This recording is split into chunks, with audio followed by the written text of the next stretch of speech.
What's with that attitude? Who do you think allows you to live? I'm sorry. You are in the position of being my wife. So just shut up and do what you're told, you scum! How many times has it been like this? To be subjected to such abuse from a husband, who should be an equal partner. Certainly, we were happy at the beginning of our marriage. But when did things turn out like this? In the midst of already difficult days, the worst happened. My husband's infidelity was revealed.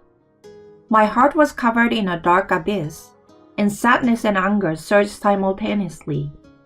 Treating people conveniently, and then cheating on your spouse. Absolutely unforgivable. You remember this. I will pay back double for all the suffering I have suffered so far. My name is Ginger Green, and I'm 28 years old. I've been married to Mark for almost 2 years. Mark works for a company headed by his father, and at the young age of 32, he already holds a high position. He is destined to become the next president, ensuring a promising future. Our encounter was nothing but destiny. I was working at a flower shop at the time and had been standing in the store that morning to serve customers. Then, Mark showed up as a guest and approached me. Excuse me, I want to send flowers to my mother for her birthday. What do you recommend? If it's for a birthday, yes? Carnations are a classic choice, but they are often chosen for Mother's Day too. Sweet peas and roses are also popular. There are so many types, I'm not sure. I see. Oh, how about hydrangeas? They have a lovely meaning, symbolizing family bonds and patient love. Or something else? Gah! I'm sorry, I got carried away. No, go on. Listening to you talk doesn't seem boring at all. Saying this, he smiled modestly. In just a few minutes, I was struck by how gently he laughed. A complete change from the cool impression I had had of him before. After that day, he began to visit our store regularly. Each time, I shared my knowledge of flowers with him to the fullest. He always seems to enjoy listening, making me naturally happy as well. 2 months after we met, something happened. He bought a bouquet of 12 roses. These 12 roses, also known as Darcy roses, have a tradition in Europe where men used to present 12 roses to their girlfriends. Each rose had meanings like affection and respect, symbolizing a pledge of all these feelings to the recipient, often used during proposals. While I was wrapping the bouquet, Mark confidently shared this knowledge. I knew that different numbers of roses had different meanings, but I was surprised by how much he had researched. After finishing the wrapping, he handed the bouquet directly to me. In a state of confusion, I said, "Huh?"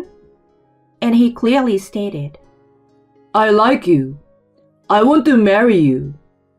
"Eh? What? Marriage? Even if you say that suddenly."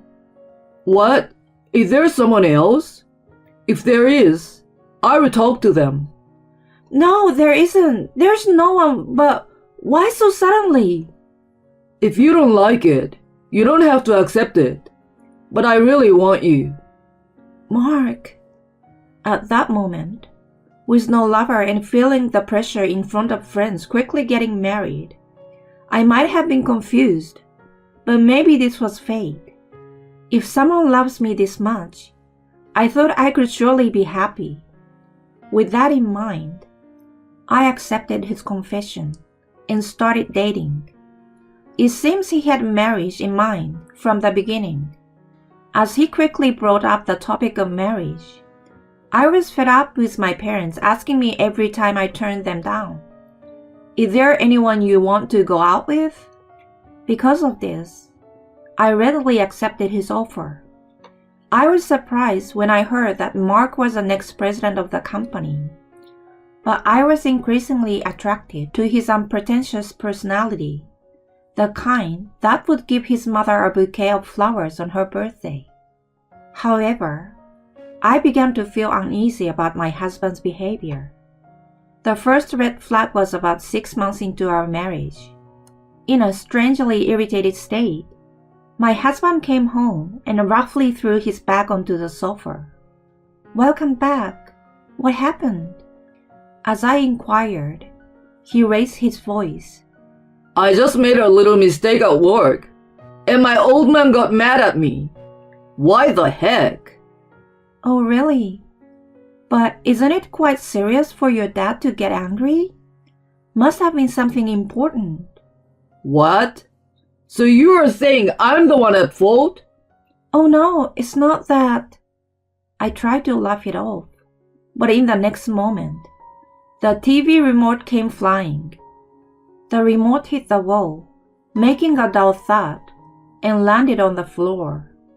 Did my husband just throw the remote at me? Overwhelmed by fear, I collapsed on the spot, looking down at me with a cold stare. My husband uttered in a voice I'd never heard before, Don't get too carried away, okay? Mark? Just because you managed to marry the future president, don't think you're safe. If you keep acting up, I will. What are you saying? Why would you suddenly talk about throwing things away? I was just worried about you, Mark. Shut up. It doesn't mean anything for an incompetent person like you to worry about me. Got it? You're just my wife. Don't interfere with my work. Just shut up. This incident was the turning point, revealing my husband's true nature. Gradually, his verbal abuse became a daily routine. I've lost count of how many times I've heard words like good for nothing, stupid, and useless. Even now, after a year and a half of marriage, nothing has changed. I've become nothing more than a housekeeper, wearing the mask of a wife. Yet, the reason I have endured this marriage life is because of my in-laws. They treated me like their own daughter, especially my father-in-law, who has always seems to want a daughter. He keeps in touch with me regularly. Just the other day, while doing household chores, I received a call from my father-in-law. "Hello, this is Ginger." Oh, Ginger. Sorry to call out of the blue. How are you doing? "I'm fine, thank you. How are you both, Mom and Dad?" We are doing great. My wife and I were thinking about going to lunch with you soon. "Really? I'd love to join." Great to hear that. My heart naturally lightened at the sound of my father-in-law's happy voice. Upon sensing something, my father-in-law formally inquired, Ginger, are you getting along well with Mark? Yes. It's more like I'm lacking in some way." That's not true. Ginger, you're a well-raised young lady. We'll understand if we talk. "I'm not sure about that." Ginger, if anything happens with Mark, feel free to consult with me. I promise to always support you. I may be Mark's father, but I'm also your father. If you are in trouble, I will definitely help you. Contact me anytime. "Dad." Touched by his kind words, I almost shed tears. Suppressing the rising tears, I thanked my father-in-law and ended the call. "Dad, why did he bring this up now? Did I unintentionally reveal something in my voice? If I were to consult Mark's father about Mark's verbal abuse, and Mark found out, just imagining it makes me shiver. For me, my husband has become a source of fear. One day, while cleaning my husband's room, I noticed a closet was half open. It seems the coat's hem got cold, causing a slight wrinkle in the coat. Should I take this to the dry cleaners? I'm planning to pick up dry cleaning anyway. As a precaution, I checked if there was anything in the coat pocket. Then, I found a piece of paper inside the pocket. What? What is this? It's a receipt from a dubious place often visited by couples. The date indicates a stay a week ago for 12 hours. On that day, my husband claimed he had sudden overtime and would stay at the company. In that moment, I collapsed to the floor. Never did I imagine that my own husband would be cheating. Mark, why? Why would he cheat? No matter how much verbal abuse he threw at me, I never doubted his love for me. At that time, he proposed with a bouquet of roses, and that gesture couldn't have been a lie. However, I can't forgive cheating. He betrayed me. Looking back, there were strange occurrences. Sudden increase in overtime, constantly checking his phone, and a faint scent of soap despite supposedly him staying at the company. Now all those signs were clear evidence of infidelity. There's no room for leniency or consideration towards him anymore. This moment was when the trust I had built up for him crumbled. Unforgivable. After insulting people so much, he was cheating in secret? Just mocking others and quietly betraying me. But I won't just cry and accept it. I would definitely get revenge. From that day on, I decided to monitor my husband's behavior. I start following him when he leaves home, and after he disappeared to his office, I wait at the cafe near the entrance. Then, as expected, his lies became more and more obvious. Today, I will be working overtime and staying at the company. Such a message arrives, but he leaves promptly at the regular quitting time. Following him, I discover that he's meeting with a female colleague at the station 2 stops ahead. The two of them, arms entwined, head toward the location on the receipt. They spent the night together, and the next morning, as they emerged, they exchanged passionate kisses near the entrance. I continue to capture the whole affair with photos and videos. Regardless of it being for evidence, witnessing the scene of infidelity from a man I once loved is not a pleasant experience. After several weeks of observations, a substantial amount of evidence of the affair had accumulated. I waited for my husband to return to discuss it with him. I have something important to discuss. Sending that text, Mark returned home just past 11 p.m. What's this about? He opened his mouth with apparent annoyance, and I immediately broached the subject. Mark, are you cheating? Huh? What are you talking about all of a sudden? I know everything. Look, here's the evidence. I showed him the photos and videos I had collected on my phone. He briefly looked flustered, but quickly regained his composure. Huh? And what's the big deal about this? What? Why are you acting so nonchalant? This is undeniable evidence of your affair. You just took these with your own phone, right?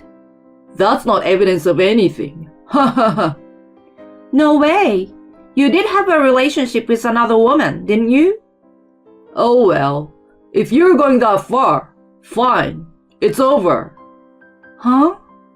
At that, Mark took out the divorce form he had prepared in advance and thrust it in front of me.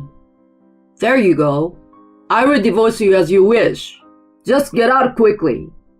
Wait, the conversation isn't over yet. I cheated because you're not attractive. Got it? Get out, you trash. Understood. I immediately packed my things and left the house. As I left, I heard Mark's voice saying, You're finished too. But I closed the door without saying anything. Apologies to my parents, who were so happy about the marriage, but with nowhere to go. I reluctantly returned to my parents' house. On the way back, I signed the divorce papers handed to me and submitted them to City Hall. I also didn't forget to print out all the evidence of the affairs I had overlooked and sent them in an envelope to my in-laws. The next day, I quickly received a call from them. Ginger, is the content of that envelope true? My father-in-law raised his voice at the outset. I'm sorry, Dad, for surprising you like this. After questioning him about the affair the other day, Mark kicked me out of the house. What? And the person in the photos is one of our female employees? Yes, but Mark said, what you took with your phone is not evidence. There's no way he'd say that. To let you, Ginger, go through something like this. Leave it to me. I will make sure he pays for this. I'm sorry, Dad. Please take care of it. To be honest, it was a gamble on how my father-in-law would react. He had said he would help, but accepting his son's infidelity, especially as the future company president, was not something that could be easily tolerated.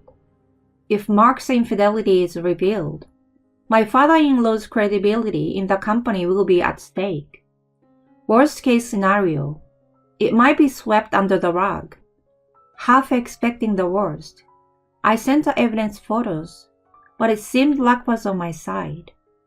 A few days later, I received a call from Mark after a long time. Hello?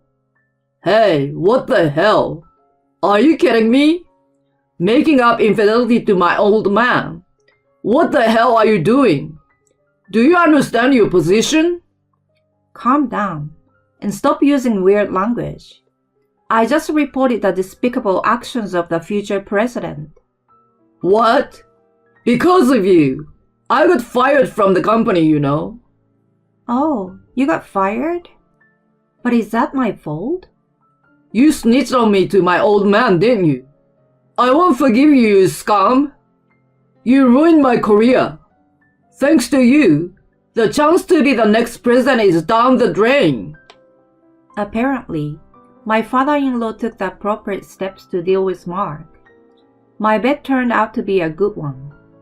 I have nothing but gratitude for my father-in-law. But Mark, on the other hand, has never apologized and continues to abuse me. My anger at him reached its peak. Don't be silly. You still blame others for this situation? All this happened because you cheated on your wife while you were married.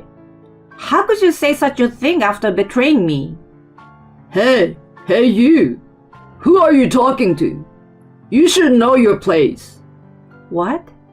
You're just unemployed now, right? With the title of next president taken away, you've been fired, and there's no social value left in you. Now that your father's connections are gone, you're just an incompetent fool. You're nothing but a piece of trash who hangs on to your father's wishes. You think you can just say whatever you want? Regardless of what happens, I will never forgive you. I will make you suffer many times more than what I have been through, so be prepared. From now on, you will live without anyone's help forever. For eternity. Serves you right. Hey, wait a minute. The conversation isn't over yet. Goodbye. Take care, or rather, struggle on your own, okay? Before he could call me back, I blocked his number. Finally, peace returned to my life. Afterward, I demanded compensation from Mark, who had been fired from the company. His affair partner, also married, ended up paying compensation to her husband as well. Originally, not the saving type, Mark had no significant savings and ended up in debt to pay the compensation. Now, he works multiple part-time jobs, including night shifts at the living factory, struggling to make ends meet. For someone who had grown up without any financial worries as the son of the president, his current life must be unexpected. But I feel no sympathy. It's all the consequence of his own actions. As for me, I opened up to my parents, and I ended up staying at home for a while. My mom and dad warmly welcomed me, embracing me gently, saying, "We are glad you're safe." Now I've returned to the flower shop where I used to work, enjoying fulfilling days. Although I've become divorced, I find more than enough happiness without getting married again. The painful past cannot be erased, but I can use it to shape a better future. I aspire to live a better life based on the lessons learned from this experience.